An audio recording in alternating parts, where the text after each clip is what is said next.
I'm Matt Hudnall, and I'm interviewing today with Lindsey Peterson, Mr. Wayne Radke at Buena Vista University, and today is April 21st, 2011.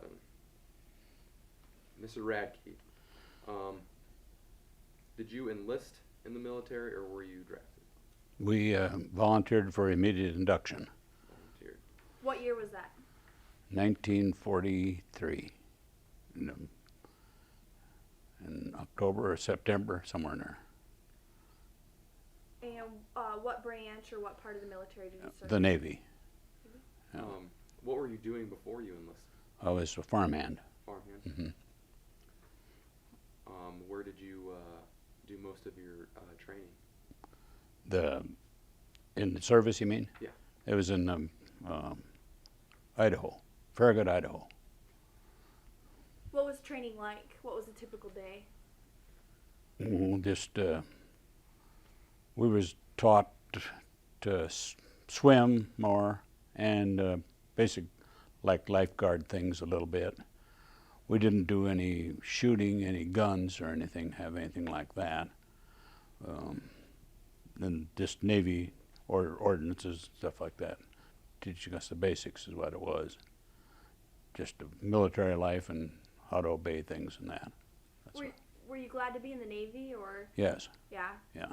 I volunteered to get in the Navy. I didn't want to go into the Army. Why is that? I didn't want to walk. And you always had meals. If you're on ship, you always had meals, see? And so that was why. Did you have any, what was your job in the Navy? Did you have a special role?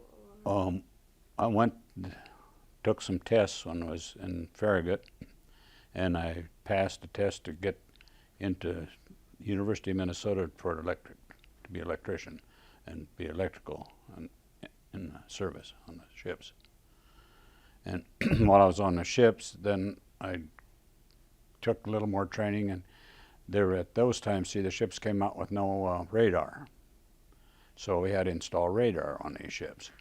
And that's what I was in the crew that we installed radar, which was a very good deal because they had to kind of pamper us no matter what it was.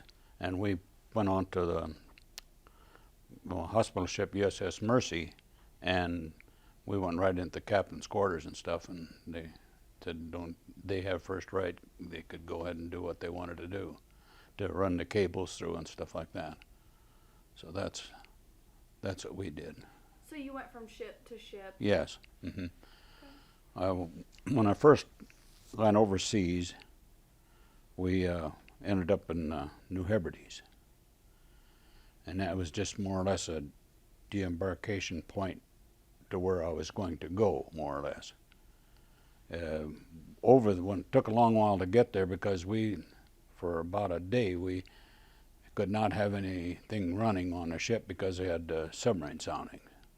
And so that delayed it for getting over there. And it was an old beat up ship, cargo ship they had converted is what it was. And did you have any experiences ever with U-boats? no. And that's the only, we didn't see anything, but they had the soundings, They had those instruments that could tell if a submarine was around or within range.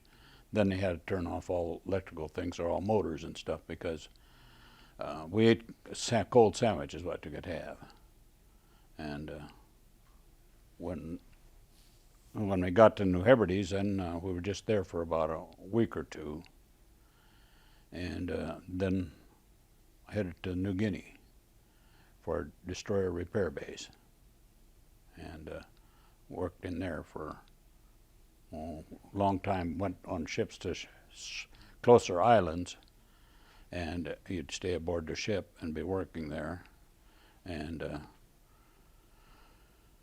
in that destroyer repair base, they had it dug out the channel real deep, and they could have these floating docks. They could run these big ships in. They'd sink the dock and run the ship in, and then they'd raise the docks, pump them out, and raise it up, and raise the ship up with them, and they could work on the dry all the way around the ship, see? And that was one of the first ones in that area. So we seen some that got beat up, came down there and got fixed up, see. What were those ships that were beat up like? Knew you were going to ask me that. Can't remember the names of them. There was a destroyer that got beat up quite bad. Had part of one side was blown out of it, but they could bring it in, and the ship, they laid the huge sheets of metal, like 16 foot by 12, in a sheet right on the side, and welded it in there and fixed it up, and that's the way they did. The main drive shaft on the screw was twisted, and they had the lathe set up was maybe 60 foot long at least, and the shaft was at least that big around, and they'd take that and put heat on it real slow, and it continuously turned, and as that heat got on there, then they put a little pressure and a little more pressure, and they got that true again. Because if it wasn't perfectly true, they wouldn't be able to ride that ship, it'd just vibrate you out of there. So that was quite interesting to see that done too. And they could do that at that base out there. In the New Hebrides, I'll just tell you a little bit about that. Palmolive Pete had one of the hugest, their palmolive grove there. And every tree was planted like they used to plant corn. Just, you could row it every way. Just beautiful. But there was an area there in the hill was quite large and was filled with white crosses. And there was at least 4 or 5 funerals there a day. The servicemen being buried there. Yeah. That happened in Espiritu Santos, New Hebrides. That's the name of the place. I always remember that. When you went to New Guinea and you worked on the ships that had gotten beat up in various battles, did you come across any servicemen that had been in the battles? Did they tell you anything? You didn't know anything about what was going on? No. In fact, see, I never worked on those ships because they were repairing them. We just put on the radar. That was where went from, and they were smaller, these LSTs and the smaller landing crafts. That's what we put them on. The USS Mercy was the big one, the only first big one we ever put on. But otherwise, they're mostly the smaller landing crafts. They had the wooden pole, the wooden masts up there you had to go up on, and we had to get that top square so that this cone would sit over the top of it. It had to be exact, and then that would fit on there so that it would hold that rotating thing up there. And I shouldn't be gesturing with my hands. Is that right? You Huh? can. Okay. Did you ever get to interact with any of the crews or any of the members on the ships when you were Oh, installing yes. radar? Yes. In fact, on the USS Mercy, we got real well with the captain, and he seen that we had a real big meal prepared for us, and we got finished in that. So, because we worked during the evening and during the night and everything on it to get that ship going again. See, so there was a huge hospital ship. Everything was white inside. The engine room and everything perfectly, brilliantly white, just glared. And that the whole ship was that way. That clean too, boy. But While you were on the Mercy, did you see any patients? no. Never got close to the patient rooms. In fact, we was working on the conning tower and that's where we stayed.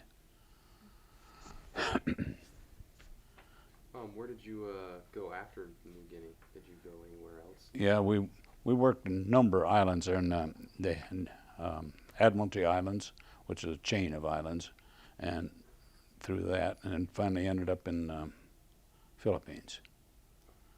And that we were in the Philippines when they got the huge armada together to go into Tokyo, Japan. And we heard the broadcast, and we seen the ships lined up. You can't believe this. You couldn't see as far as all the ships that were lined up waiting to go. And then USS Iowa made a trip around the whole works with the band in full uniform on top playing, we're shoving right off, we're shoving right off. And Admiral Halsey was speaking on the radios that we could hear, everybody could hear, and he was telling Tokyo that we're coming. We've got every ship, we're coming, and we're going to blast you out of the water. And they went in there and said they didn't hardly have any resistance because they knew that they didn't have a chance. But he kept telling them that and kept telling them that. Told them we're coming. So that was quite a thing, really. Yeah. What was it like in the Philippines? Japan had control of that for a while. Did you hear anything about that? Did you see anything about that? No, we didn't. Where we were at, there's so many islands that I cannot recall the name of the little island there where we were on, but no. There had been some signs that there had been some trouble there, but that's all. And that island you were at, was that just military, or were there any civilians on No, that there were island? civilians there too. What was it like with the civilians? Well, they were different. The ladies didn't want to dress too well. From the hips down, they were all right, but not from there on.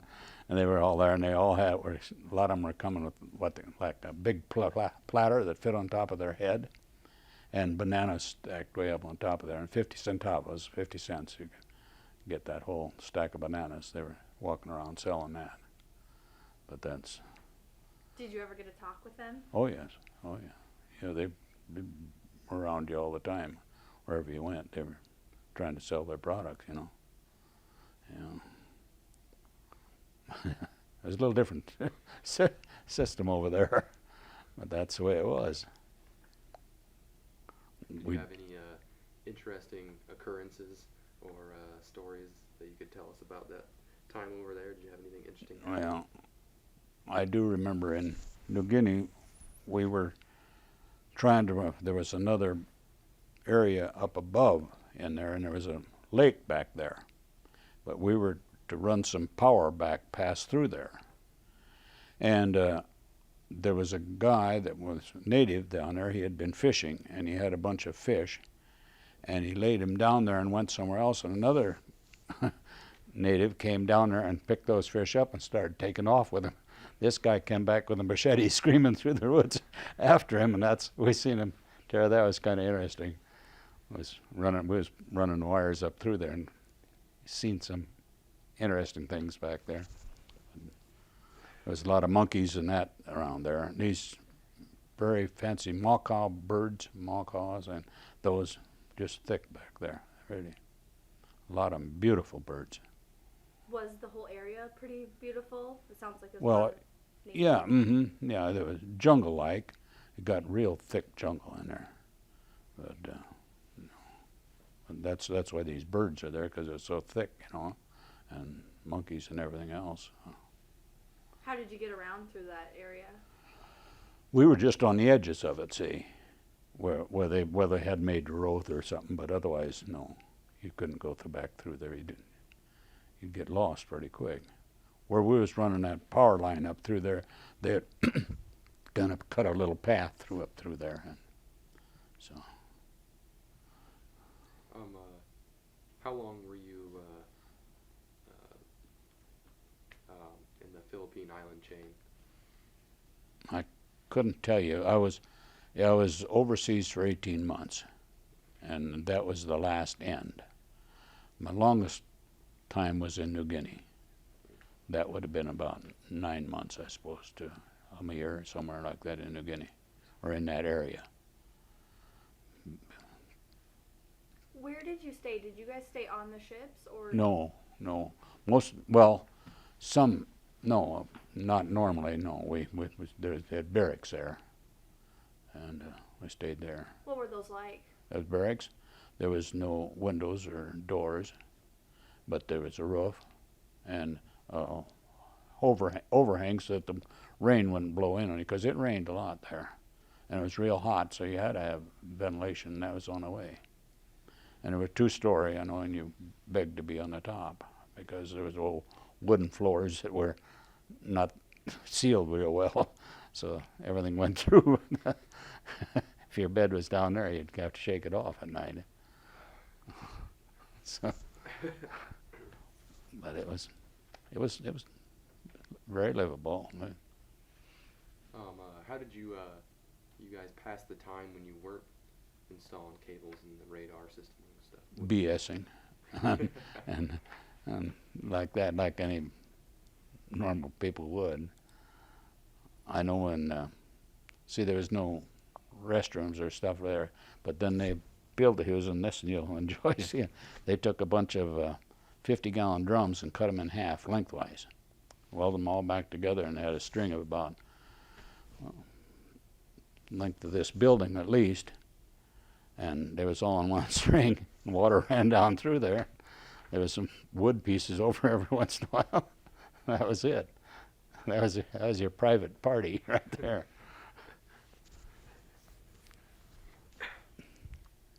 Do you have any interesting things that you guys did while you were BSing over there?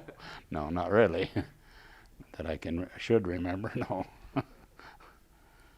So, while you were overseas, did you keep in touch with any family? How easy was it? Oh yes. When I was in New Guinea, it was the easiest because when you moved, your mail would get maybe a month or two behind you. But was in New Guinea, well, then it would come direct. But I think when I first left till the time I first had the first letter was about 3 months before I could get anything through, because well, I was in the New Hebrides and then not sure where I was being placed, I guess. I don't know, because we had no mail call then either on certain places because there was nowhere they could get it.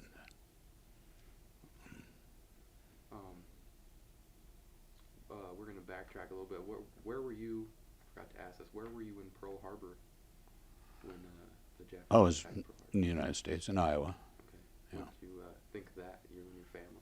I remember it was on a Sunday afternoon, or a Sunday, and there's about 4 of us guys that were going to go to Galva for play some pool, and then it came on the radio.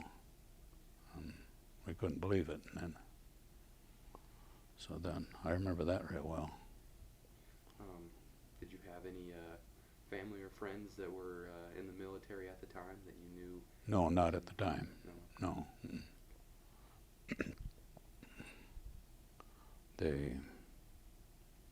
No, I didn't. No. What about? You said you witnessed the Armada getting ready to head to Tokyo. What was you said it was really exciting to see. What did people think about that? Were they ready to end the war? Yeah. You know, were they? Everybody knew they were just waiting. They just figured it was going to be over. They knew it was going to be over when that happened. Why? They knew it was going to end. So how did you feel then when the atomic bombs were dropped? Well, we didn't hear about that right away, and I don't recall what I did feel about that. I really don't. How long after was it until you heard? And that I can't tell you either, because I just don't remember how long ago that was, what time span that was.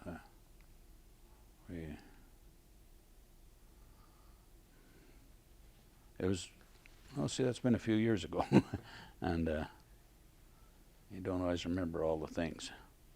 And once in a while they'll spring back on you, but not too often anymore.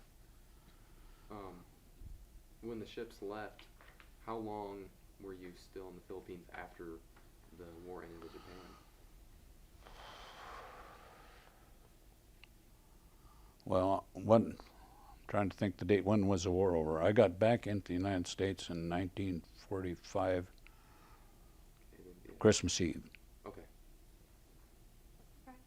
I do recall that, and we pulled into Portland, and the ship pulled right up, and they had the bands on the docks, and now I think that had been 18 months. We had not seen a neon light or anything like that, and they had that all lit up, Christmas trees, and there were people standing on the dock, would take what denomination of church did you go to, and they would take you had plenty of homes wanted to take us all out to eat, so they treated us wonderful. But they had Christmas carols. There's plenty of guys had tears in their eyes. That's what I'll say. It was very emotional.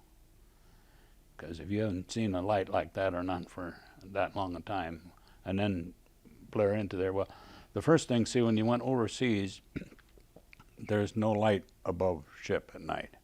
You go through 2 dark curtains, they call them. You zigzag through to get aboard on top outside. You're not allowed to smoke outside or nothing because they claim a cigarette can be detected over a mile away. Just the glare from when you take a puff of it. And then see, when you came back, we had lights on there, and that was really something. And then when we hit into Portland, that was the finishing touch, I'll tell you. Really was. But they were excellent to us. What did you do after Portland? Well, I was on leave for 30 days, and then I went back and helped decommission ships in Astoria, Oregon. I was electrician, and so I was in charge of 4 or 5 guys.